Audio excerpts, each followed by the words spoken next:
Joe presents TKO, together with 32 Red. Welcome to round 18 of TKO on Joe together with 32 Red. We're a podcast and YouTube show with you every Thursday. For those of you watching YouTube, you can see the action that's going on behind us. For those of you listening in, we're at Gleason's gym in Brooklyn, and this is one of the noisiest gyms I think I've ever been in. We are here and privileged to meet one of the crossover stars of boxing and MMA. She's a former WBO featherweight champion, 22-0 as a boxer, now lining up her fourth contest as a professional MMA fighter, June 14th at MSG. Very pleased to welcome Heather the Heat Hardy. Thank you for having me. And I just want to say a special thank you because, as you all know, the last 2 weeks of camp are the most grueling. You've got media commitments, you're drained, you're tired, and I know it's been a long day, so grateful for your time today. Thanks for having me. Yeah, I second that. If I was in your position, I would have said no to this gig, but thanks for coming on. Yeah, feel free to leave. You guys aren't here all the time, so I had to come say hi. Well, we really appreciate it. Yeah, what is that feeling like? You just start to feel like the body tighten up and get a little bit drained. Do you get kind of cranky? Do you find during the days? Kind of cranky. My kid will tell you that mom is no fun last 2 weeks of fight camp. Really? Yeah. Okay. So June 14th, Madison Square Garden. That's where you made your debut. How have you found the crossover to MMA? 4 fights in now. It's super hard. I mean, it's really challenging. People think like, oh, boxing is part of MMA. It's like one of the many things you do, but it's not, because everything that you do in a boxing ring, you can't do in a cage, right? Like you can't use the ropes. Your footwork has to be different. So it's like a complete adjustment. It's so hard. I like to fight, so. So that's the main thing. Figure it out. You are the first woman that we have had on our podcast. This is episode 18, right? And I feel slightly ashamed of saying that, really. I was thinking that today. It came into my head, Heather's the first woman, and when the thought came into my head, I was like, why is she the first woman? Right. We should have maybe had some more, but you are the first. Of course, and it's not by design. Special. Yeah, well, thank you. You're the first one. But I guess it speaks to wider problems in combat sport. And one that I know you've been very outspoken because you've had very specific experiences with inequality, certainly in boxing, particularly with the gender pay gap. Just talk to me a little bit about those experiences that you had in boxing. Well, sure. I mean, I was actually, I did a lot of firsts in New York, right? Like when I'm 37, so when I came up in the amateurs, girls didn't get to box in the Olympics. We weren't allowed to box in the Olympics, right? And I turned pro, and as I was a pro, that's when the first class of girls were competing. Those are the girls that you hear all the names now, right? Like Katie Taylor and Clarissa Shields and Nicola Adams. There are a handful of those girls that people are paying attention to. But in my time, nobody cared about us. So the only way that I actually broke onto the scene was I sold a bunch of tickets. I used to tell my promoter, Lou, like, put me on the show, I guarantee you $10,000 in tickets. I will sell you, hand them to me, I'll sell them. And I was making like an $800 purse to do these fights and selling 10, 15 grand in tickets. And I did it all the way up until I went 15-0. And that's kind of what prompted my switch to MMA, because I was 15-0. I was defending my WBC title at the Barclays Center, and I sold $40,000 in tickets, right? That's like over 250 seats I filled for this fight. And they put me on first before the doors even opened, and I was defending my title. I was doing, I think, a 10-round fight. I made under $7,000, and I sold 40 grand in tickets. And I had to make my ring walk with nobody there to clap their hands because they didn't even open the doors yet. And that's when I realized that I wasn't getting any younger, and the people in boxing really weren't showing much love to female fighters, so I went over to MMA. It's pretty heartbreaking for me to hear that, because I know how difficult it is myself to sell tickets, but there's not many. If you've got a kid, a male fighter, selling 40 grand's worth of tickets, he gets well looked after by a promoter. He gets put on nice slots on the TV, and he's probably getting paid pretty well, and probably drip-fed opponents that make him look good until he gets to a certain level and to push him in for a title shot. So to be selling 40 grand's worth of tickets and to be fighting before the doors open, it's heartbreaking for me to hear that. It's pretty sad, to be honest. I understand your move then, the MMA, because you felt like you had to do it. I don't know, did you feel like you had to do it, or did you want to do it? I felt like I didn't have much of a choice. I mean, like, I'm a single mom. I do this to support my family. I don't fight because I love it. I mean, I love to fight, but it's my job. And when I'm putting in so much time and so much effort, you know, as a fighter, a $7,000 purse winds up being like a month's rent, a couple of tuition payments, and then maybe you take your kids out to dinner, you know? It's like by the time you pay your corner and your purse, and I mean, all your corner people, your gym dues, your late bills from not fighting for so long, $7,000 wasn't getting me anywhere anymore. And I'm fighting 10 rounds against a number 2 contender for a title, and nobody was there to see it. So I really felt like financially, at 30, I'm 37, you know, I don't have 10 years to wait for female boxing to come back around for me. So, you know, I love boxing. I'm actually the current WBO world champion, but I would love to stay here if they will pay me. Yeah. I mean, listen, Carl, just talk to me about for someone that didn't know, the basic outlays that you think of financially for a camp. So who needs to be paid, what needs to be paid for? Well, it depends on where you're at. So for me to be boxing in big title fights, obviously your trainer gets 10%, manager normally gets 25%. In most cases, the manager gets 25%. Then you got to pay sparring partners. Sometimes you get sparring partners, other guys that are looking fights, and you don't have to pay. You have to pay for your food. You know, you have to eat clean, which is sometimes expensive. Your digs, if you're traveling away from home, travel to and from training. And what sounds like a good purse at the time, maybe say someone says, I'm going to give you 20 grand for this fight. You're like, by the time it's broken down and you pay taxes and stuff on it, it's not a lot of dough. Yeah. It's not a lot of money. Yeah, so $7,000 for an 8-week camp barely affords you the time to kind of take off and actually train full time, and you're one of the best female fighters on the planet. I have a full-time job. Wow. Yeah, tell me a little bit about the full-time job, because since the exposure that you've had from MMA, which I guess has been a positive thing for your career and your bank balance, which is good, you've been able to kind of make some noise about the causes that you feel are important, particularly for women in those kind of socioeconomically deprived communities, maybe single women like yourself that have kind of children. What is that message that you want to get out to that demographic of women? Well, there are so many messages that can be spoken for through my career, right? Like I've lived like the life of like 6 different women already. But really it's that your life is never over. I didn't start boxing. I didn't put a pair of gloves on my hands until I was 28 years old. I was divorced. I was a single mom. I was supporting my sister and both of our kids. And it was like, I finally found something I was good at. And I come from a lower class community where like growth isn't really promoted, survival is. So when I said, I'm gonna make something of my boxing career myself, I'm gonna move out of this neighborhood, I'm gonna go somewhere nice, people looked at me like I was crazy. So my message really is that anything through hard work and dedication is possible. Anything is possible.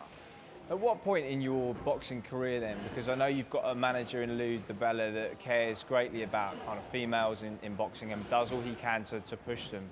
There's only so much is within his power. At what point were you looking across the pond at, Rose Namajunas, Chris Cyborg, Ronda Rousey, Holly Holm, and thinking there seems to be, of course there's still inequality hugely in MMA, but the gap in terms of gender pay is closer. When did that realization start for you, and when did you think maybe I could start to cross over? Well, it's more that boxing is so old school, like I always talk about how the promoters really don't promote their fighters, right? Like their promoters don't even promote boxing.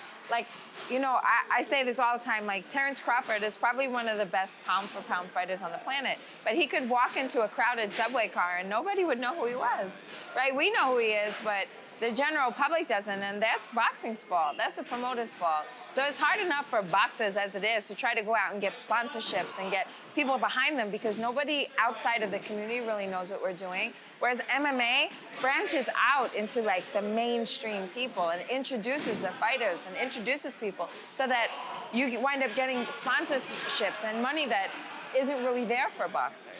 So it's not even like a male-female thing, but MMA does a better job promoting the sport, promoting the events, and promoting the fighters. Whereas boxing really doesn't do that. The same 10 guys are trading money around, and they really don't care what the rest of us are doing. It's bad enough for the guys, worse for the girls. Wow, yeah. I mean, you know the correlation, the link between having a good fan base and having the exposure and the sponsorship and the support that provides you as a professional fighter, because obviously you're getting paid purses per fights, but in between that, especially in the early days, those bits of sponsorship, whether it's kit or money or whatever, they can keep you afloat. Of course, I know I train with a couple of guys who are kind of early in their pro career and they have sponsors, and I tell them to go and shake hands, go and make friends with these people, have a smile on your face. If someone's giving you maybe, you're getting a small purse, but you're getting an extra 500 quid for a logo on your shorts, you take it. And the guy used to say to me, you don't want to look like a racing car driver.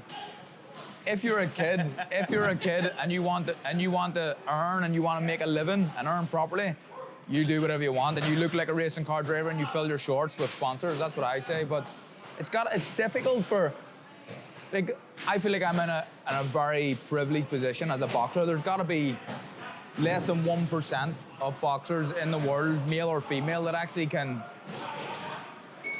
live comfortably after boxing and have a good life and maybe not have to work another day in their lives. I feel like I'm one of the kind of half lucky ones. It takes a lot of effort, but I am lucky. I am lucky. I have a big fan base, and that's what. I'm lucky because Carl never lets anyone else pay for dinner. So there are perks to doing this. You know, not just exposure for me, it's free dinners. The thing is, on a serious note, the message this sends out, when someone of your profile and someone who's achieved what you've achieved in the sport of boxing is getting paid the kind of persons you were getting paid, the message is really that women should still just be grateful for the opportunity to box, rather than actually, here's somebody that we should be championing, giving exposure to, and paying what they are due to be paid. And that's a message that has to change. Yeah, I mean, even for my last boxing match, I mean, that was for my 15th. So when I went 21-0, and I took the WBO world title, I fought the #2 contender again. And this one was on HBO. HBO is like one of their final broadcasts. I actually televised our fight. And even HBO said, we'll put your girls on, but we're not gonna give you any money. And I'm still making more in my 4th MMA fight than I made to win my WBO world title on HBO. That's insane. It's offensive. It's sad. It's really sad. And it's annoying for me to hear that, actually. How's your relationship with boxing at the minute? Because you're a world champion. You've got girls like Katie Taylor and Clarissa Shields, and they're kind of being pushed now by the promoters. And it's definitely on the rise, women's boxing, but you at your age, 37, maybe 5 years' time, women's boxing will be where it should be.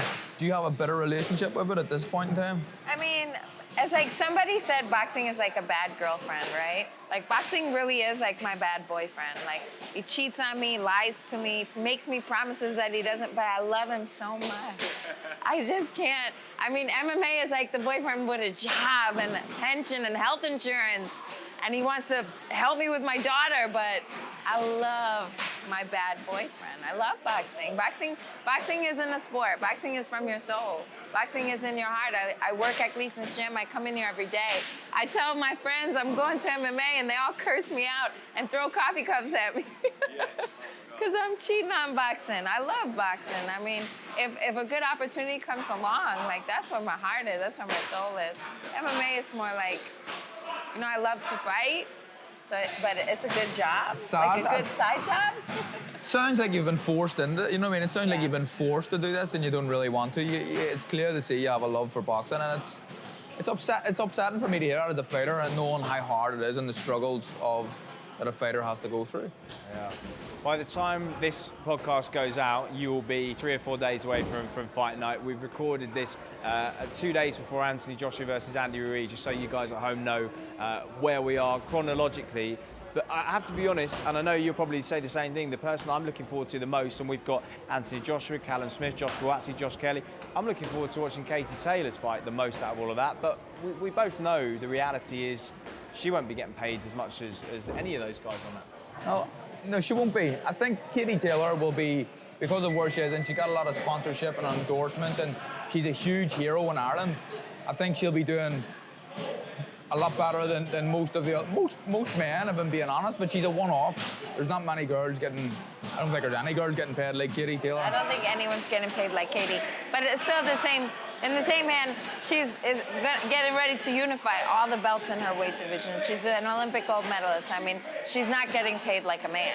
And it goes back to what you said, that women should feel grateful. Like, I'm sure she has this blanket over her head of feeling like, I'm still making more than every other woman, which still isn't right. No freedom till we're equal, man. If that's a man getting ready to completely unify the title, that's, you know, you're talking 3, 4, 5 million minimum purse. And I'm sure she's in the 100,000s for this one. I hope so. I hope so for her sake, and well, fingers crossed for her in a couple of days' time. So your MSG debut, you were in front of how many people at MSG? For my Bellator debut? Your Bellator debut, yeah. I think it was like 35,000 maybe. So to have that debut in front of that crowd, it had basically been absent for your boxing career in 23 professional fights.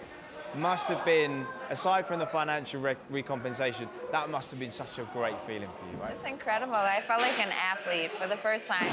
I felt like an athlete. So for my boxing career, I always felt kind of like I was like crashing everyone's party, crashing the boys' party. For like my first maybe 5 or 6 fights on PBC. I was the first female that Al ever put on his PBC shows, and I was always on the undercard, but I would show up and everyone would think I was someone's wife until I got on the scale, and then they started to know who I was. But for MMA, like, you know, they treat me like an athlete, like I was part of the team, and that's a tremendous difference. So you won your first by stoppage, great feeling, obviously. You lost your second by stoppage, but the wonderful thing about MMA is that the O is not a thing, and that's the one of the real criticisms of boxing. Probably Floyd Mayweather's fault, let's be honest. But in MMA, there are so many different styles, so many different ways to get beaten, and so many different ways to win. That actually a mixed record just takes that pressure off having to consistently win in order to be relevant. For sure, and like with MMA, it's not like almost with boxing. You can look at a fight and know who's gonna win, right? Like you just know who's supposed to win. There's somebody is supposed to win on almost every fight. And with MMA, the promoters really don't care. They just want a good fight. Like I'm 3-1 in MMA. In my loss, I fought so hard that I got more fans than I did in one of my wins that was boring. Was that the cut? Was that the fight with a cut? Yeah, well, no, the cut was, I get cut a lot. Yeah, I've had 48 stitches in my face in all my pro fights. My nose broken, shattered, displaced. No, this cut was from a win. I broke my nose and got 9 stitches from an elbow right here in my second fight. But people loved it because my whole face was exploded and I was still trying to fight. Yeah, unbelievable. How different is it getting hit with the, I don't really know what the terminology is. I'm not an MMA guy. They're 3-ounce gloves, so you could imagine. It's like, look at my knuckles though, so I do all right. Wow, yeah, serious. Look at those. Yeah. Can you imagine boxing in 3 ounce? That's a big knuckle there. I'm just looking at it. I'm watching getting hit in the head with that. Yeah, you were going to offer to spar, but not anymore. Carl's going to go straight back to Ireland. I know actually Ireland's one place you said you would love to fight. What's that? Yeah, you said before in interviews Ireland is one place you would love to fight, right? Oh my gosh, yeah, that's where my family's from. I would love to go there. Whereabouts? You Dublin. know? Oh, very good. Yeah, so it's my grandmother came over here, and I've never been there. And I know Bellator has a show in August, so I'm thinking of bothering Hopefully them. jump on. I'll be there. Yeah. I would love to go to that if they do that. Bellator have been to Belfast. They've been to Dublin a few times as well. So. Yeah. They have a few guys from Ireland who fight. James Gallagher. James Gallagher. If you headline, get Heather on one of your undercards. Defend the WBO. Oh, I would love that. Why not? That'd be There pretty you cool. are. That's a great show. Why not? Why not? Why not? But they put on a great show, Bellator. Yeah. Like it's a brilliant production. And Really good production. People look at UFC, you know, the big one, but Bellator is an amazing production. They have really exciting fights. Like there's no such thing as an easy fight. They give me names. I'm like, oh. And Taylor Turner, your opponent on June 14th, she's a more experienced fighter than you. Just talk to me as a novice kind of MMA viewer. What does she bring to the table? What have you had to train for and prepare for?